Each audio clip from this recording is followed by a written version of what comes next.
Bonjour, les amis de la connaissance psy. Aujourd'hui, je vais m'efforcer de vous faire comprendre ce qu'est une cure psychanalytique. Après mon exposé, j'espère que vous aurez une idée claire des enjeux et du déroulement d'une psychanalyse. Et vu la complexité et le nombre des écrits sur ce sujet, il ne sera pas mauvais sans doute d'avoir d'abord une vision claire et simple de la structure de ce type de travail. Alors, déjà, première remarque générale en vue de clarifier les choses, lorsqu'on parle de la psychanalyse, on se trompe un peu. Depuis Freud, il y a eu des voies différentes qui ont été prises, et on devrait donc plutôt dire les psychanalyses.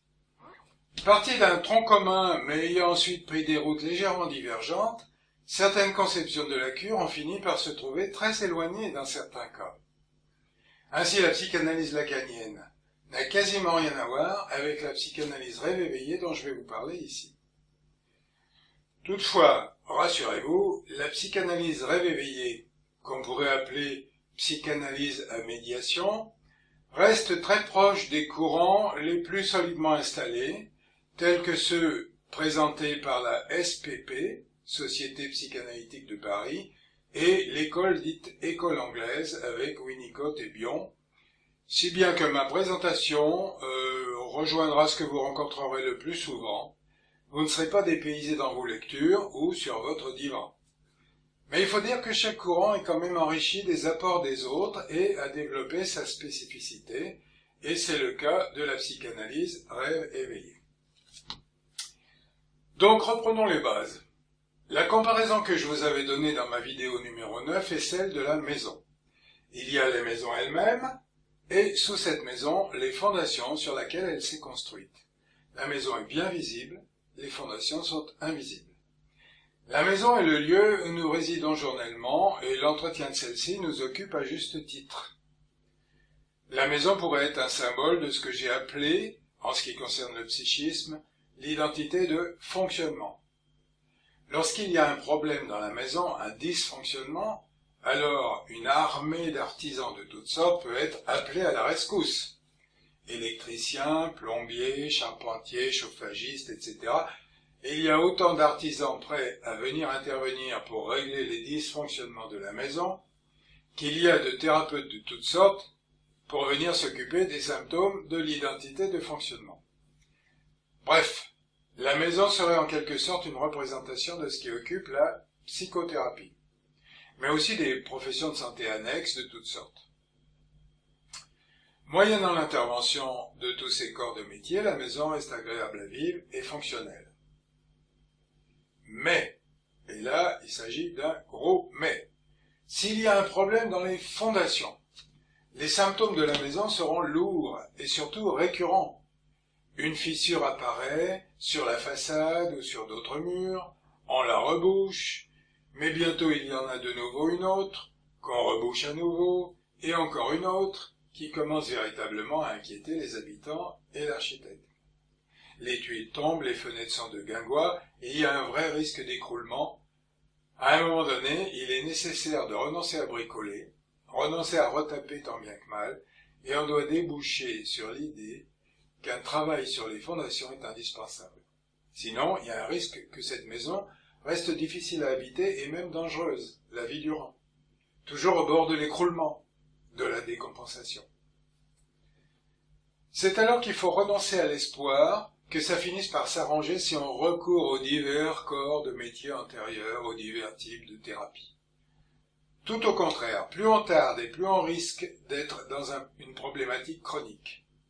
Même cercler la maison pour la contenir, comme on contiendrait avec des médicaments, angoisse, dépression ou symptômes divers, même ceci ne règle pas vraiment le problème des fondations. Il faut donc faire appel à un spécialiste, quelqu'un qui soit capable d'aller sonder les fondations invisibles, sous terre, et de permettre leur restauration tout en continuant à favoriser que la maison reste habitée et habitable. Vous conviendrez qu'il s'agit là d'un tout autre travail très délicat, pour lequel il faut faire appel à un spécialiste des profondeurs souterraines, le psychanalyste. Vous noterez au passage que le psychanalyste garde à l'esprit le fait que la maison reste habitée et habitable, mais son principal souci, Sa préoccupation, son centre d'intérêt, c'est de faire en sorte que les fondations redeviennent puissantes et fonctionnelles. Parlez-lui de vos problèmes d'électricité ou de Wi-Fi qui ne fonctionnent pas, cela l'éloigne pour un temps de ce qui est sa tâche spécifique. Marie Cardinal, dans son livre « Les mots pour le dire », raconte comment la patiente parlait interminablement de ses saignements qui l'inquiétaient, et son psychanalyste lui aurait répondu « Parlez-moi plutôt de vos rêves ». C'est-à-dire, restons dans ce qui a trait avec les profondeurs inconscientes. Profondeurs inconscientes, elles-mêmes à l'origine de ce symptôme de saignement tenace et récurrent. Ou bien, pour le dire en mes termes, travaillons sur l'identité de base et non plus sur l'identité de fonctionnement. Cette métaphore de la maison et de ses fondations nous permet de mieux comprendre qui peut permettre un changement suivant le type de problème présenté, psychanalyste ou thérapeute divers.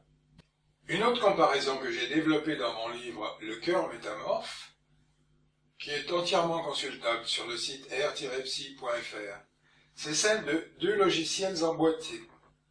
Un premier logiciel s'installe dans la petite enfance. Jusqu'à 6 ans, l'enfant se fait une représentation du monde, de ce que c'est qu'être un homme, ce que c'est qu'être une femme, du couple, de lui-même, des lois qui régissent tout cela. Puis, ce premier logiciel est oublié. C'est ce qu'on appelle l'amnésie infantile. Quelles que soient les raisons, neurologiques ou psycho-affectives, il se trouve que nous avons presque tout oublié de ce qui s'est passé pour nous entre 0 et 6 ans. Et pourtant, discuter avec un enfant de 5 ans, vous pourrez constater combien il a d'idées sur ce qu'est le monde, la vie, les hommes, les femmes, etc. Il s'est fait toute une représentation du monde, une carte du territoire. Mais celle-ci est évidemment assez approximative, car elle a été bâtie à partir d'un psychisme infantile, immature, qui a décodé à sa manière bien des événements et des interactions dans sa vie. Bref, toute cette vision du monde disparaît du paysage conscient, l'amnésie infantile. Mais reste inscrite en nous, car rien de ce que nous avons vécu ne disparaît, comme l'ont montré certaines expériences de neurochirurgie. Ainsi, ce premier logiciel très approximatif, mais fortement ancré du fait de l'intensité des vécus émotionnels infantiles, est-il encore actif sous le deuxième logiciel qui a recouvert le premier à partir de 7 ans, deuxième logiciel qui s'est rapproché peu à peu d'une vision adulte et réaliste des choses. Si bien que certains bugs incompréhensibles qui apparaissent en symptômes dans notre pensée, nos sensations, nos sentiments, notre vie relationnelle, peuvent être souvent imputés au travail invisible du premier logiciel, qui vient perturber notre fonctionnement adulte.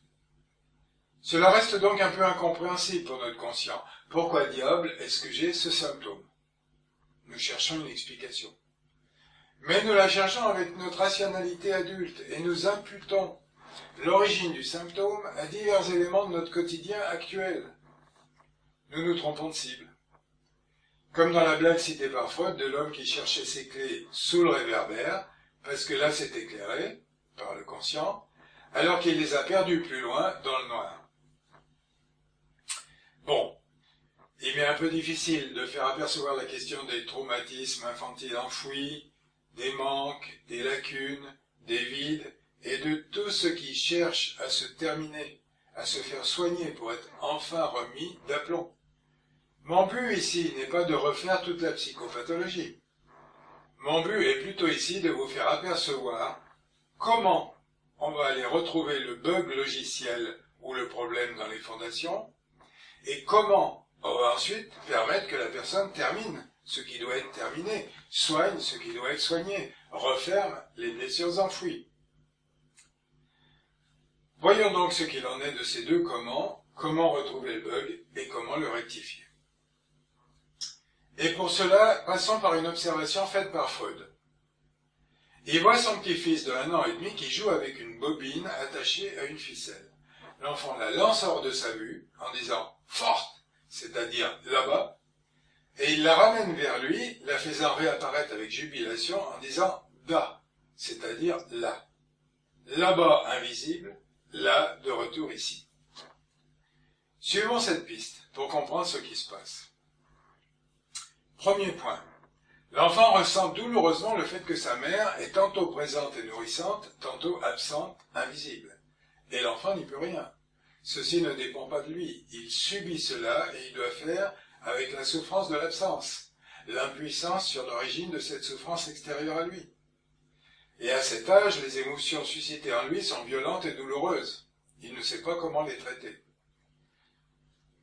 Similairement, en psychanalyse d'adulte, on pourrait dire qu'il y a un trauma qui fait souffrir. On ne peut pas entamer une psychanalyse juste pour l'intérêt intellectuel. Le moteur de la souffrance est présent. Deuxième point. L'enfant va donc remettre en scène la situation douloureuse. C'est ce qu'on appelle la compulsion de répétition. Une des caractéristiques de notre psychisme, c'est de nous remettre encore et encore, à notre insu, et généralement pour notre plus grande souffrance, dans les situations qui nous ont fait souffrir dans l'enfance. Pourquoi ceci? Pourquoi cette compulsion de répétition? C'est ce que les Américains appellent les unfinished business. Quelque chose en nous n'est pas terminé, ou bien n'a pas pu aller jusqu'à sa guérison, et c'est comme si nous nous remettions dans la situation afin de la terminer correctement enfin.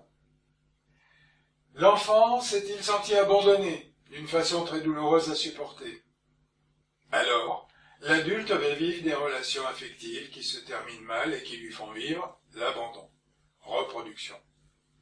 La personne a été abusée dans son enfance, l'adulte vit des abus, pas forcément sexuels, mais des situations où l'autre empiète, abuse, reproduction.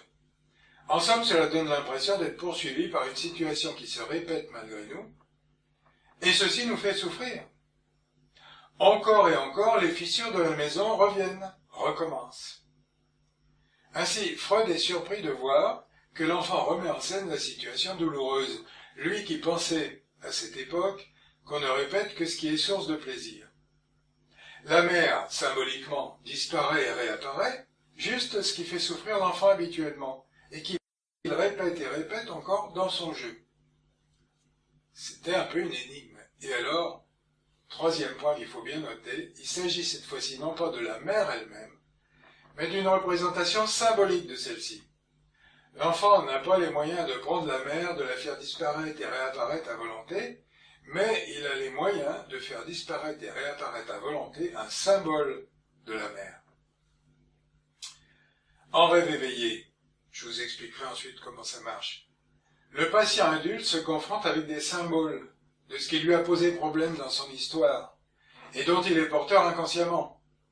Et il fait évoluer la situation rencontrée par les symboles qui la représentent. Mettons que l'enfant, et d'ailleurs ensuite l'adulte, soit resté sous l'emprise d'une mère abusivement contrôlante. L'adulte en cure psychanalytique rêve éveillé va vivre des situations d'emprisonnement, d'étouffement. Peut-être va-t-il être sous les pattes d'une araignée gigantesque. Il éprouvera de la peur, de l'impuissance, un sentiment de désespoir et d'absence de liberté. Il ne sait pas que ces images représentent son vécu de l'enfant. Ou il ne le sait pas encore, mais il sait qu'il doit trouver la force, dans son vécu de rêve éveillé, d'échapper à cette situation, peut-être en cassant les pattes de l'araignée, dût-elle en souffrir, et quand, après diverses tentatives, l'adulte réussit à se libérer de son emprisonnement, il débouche dans son rêve éveillé sur des expériences diverses, des paysages lumineux et vivants. Ainsi, progressivement, il est en train de dénouer le lien étouffant qui le liait et sur lequel il avait bâti une vie de peur, de manque d'audace et de difficultés relationnelles, etc. Et ceci va bientôt se sentir dans une autre façon d'habiter sa vie. On voit donc que le support de la symbolisation est l'élément de changement d'une richesse inouïe. La personne en question ne peut pas s'autoriser une pulsion agressive envers la mère réelle, encore moins lui casser les pattes, mais elle peut le faire sur un mode symbolique et permettre ainsi à l'enfant en elle de réaliser ce qui n'avait pas été possible en son temps. Bien sûr, je simplifie ici ce qui se passe dans la cure, la régression permise par le cadre, le transfert qui se joue tantôt avec le psychanalyste, tantôt sur les figurations symboliques rencontrées dans le rêve éveillé, les mécanismes de défense qui freinent l'accès à ce qui nous a été traumatique, etc. Bon, j'y reviendrai ultérieurement. Malgré tout, ma description du processus psychanalytique reste pertinente. Enfin, il faut ajouter le quatrième point, si on garde le modèle du jeu de la bobine, celui du langage.